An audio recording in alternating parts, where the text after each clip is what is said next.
Hi everyone, welcome back to the Boileau Family Law Group YouTube channel. And today our topic is Family Lawyers Edmonton Prenuptial Agreements. I'm Trevor Salmons and this is Pierre Boileau. He is one of the founders of Boileau Family Law Group. And again, our topic today is Family Lawyer Edmonton Prenuptial Agreements. I've got a quick quote here from Zsa Gabor. I have learned that not diamonds, but divorce lawyers are a girl's best friend. What do you think about that? Well, Zsa wouldn't know. I think she's been divorced 8 or 9 times, so she's got a lot of experience. She certainly does. Yeah. Almost as many divorces as you've handled. No, I'm just kidding. Not even close.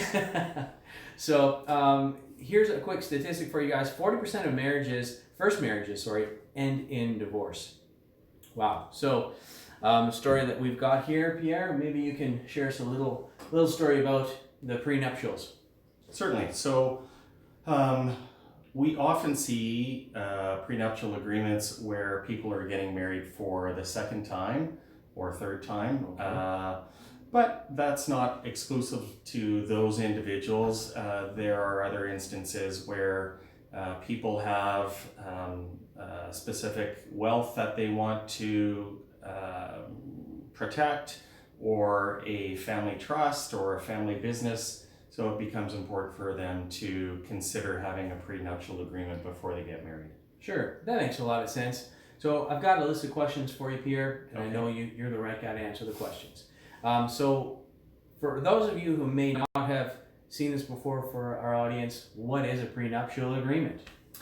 Prenuptial agreement is basically a contract that is prepared as a contract between the two individuals that specifically sets out what's going to happen with the distribution of their wealth at the time of their separation and or divorce. So it's very specific in terms of what happens during the course of their relationship, whether their wealth increases or decreases, and as I said, what specific assets they may be wanting to protect in the event of a separation or divorce.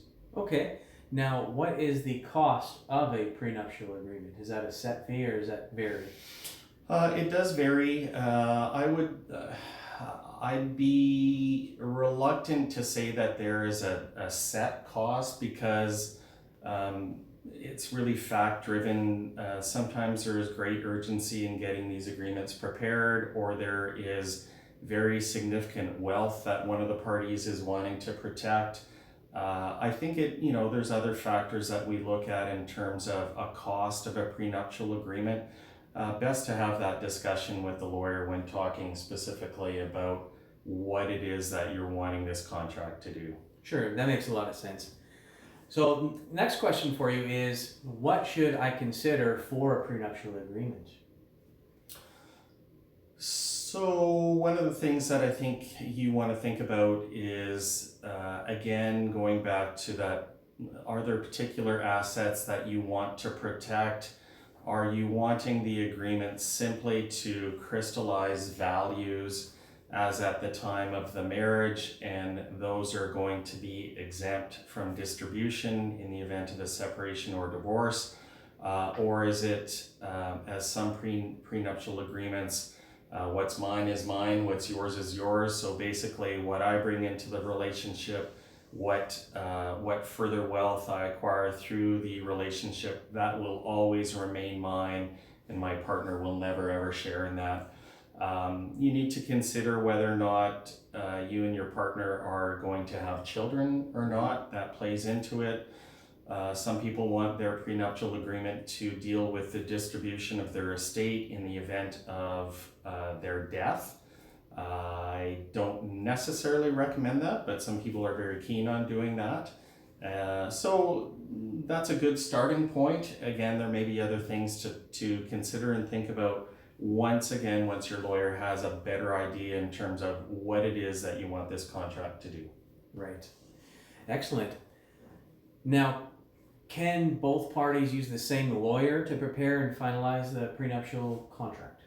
No, absolutely not. So our legislation has provisions such that this particular contract for this particular contract to be legally binding, each of the parties must have their own lawyer. Each of the lawyers must provide independent legal advice, and each of the parties must sign what's called a certificate of acknowledgement. So not only, the two lawyers cannot be in the same office. It's absolutely imperative that one of the parties get independent legal advice from an outside source. Okay, that makes a lot of sense. Now, how long does it take to prepare a prenuptial agreement? It depends on the factors. Again, it depends on what you want the contract to what the effect of the contract is going to be. In some instances where we're dealing with a fair level of wealth, we want parties to start looking at that probably, I'd say, 6 to 9 months prior to the marriage date, just so that there's ample opportunity to have further discussions, perhaps some negotiations between legal counsel, between the parties. The last thing people typically want to do is to be worrying about finalizing a prenuptial agreement, 6 weeks out from their marriage date. They've got lots of other things to look at, to consider. So we want this done well in advance so that an individual isn't feeling like they're under duress or they're just so stressed out about it that they can't even think straight. So we want to try and avoid that. Right, yeah, you can't make good decisions when you're under stress. Correct.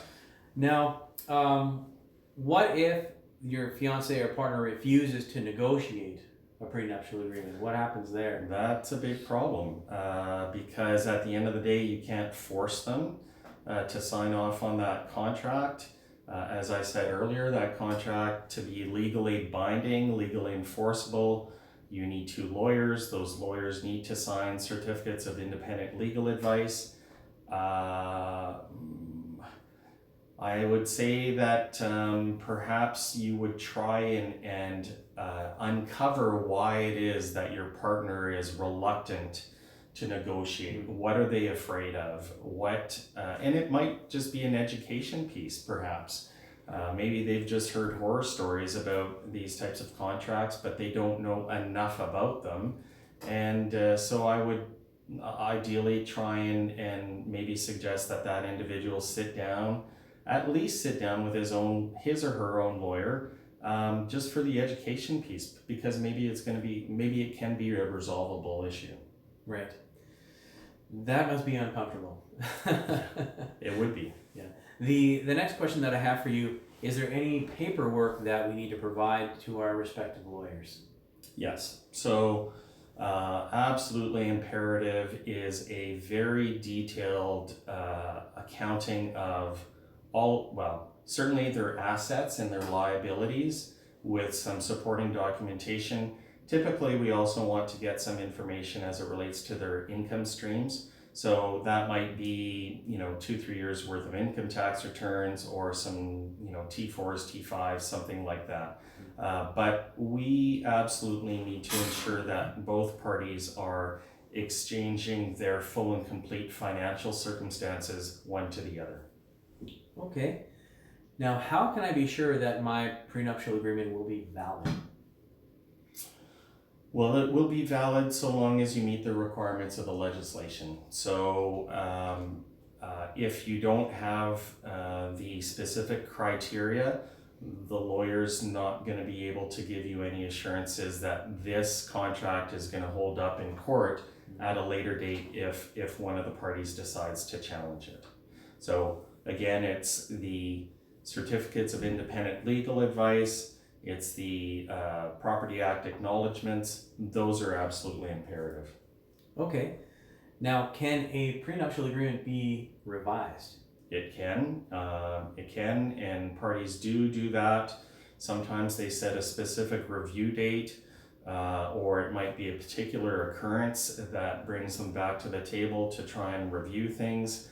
Again, for that revised contract, same sort of terms, same sort of requirements are required for certainty that revised agreement will be legally enforceable.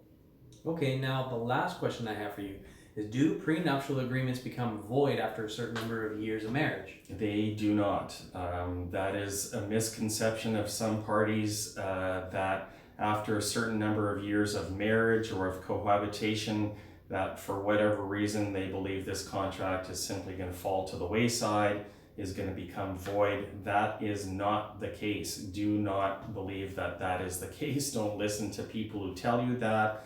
The contract will be in place so long as the two of you have not either separated and divorced, or alternatively, you haven't taken steps to vacate the contract, to terminate the contract.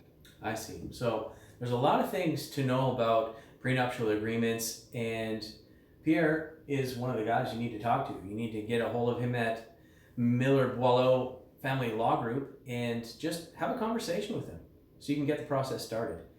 Well, that's all we have for today on this video, and we have more coming, so please like and subscribe to the channel, and we'll see you guys next time.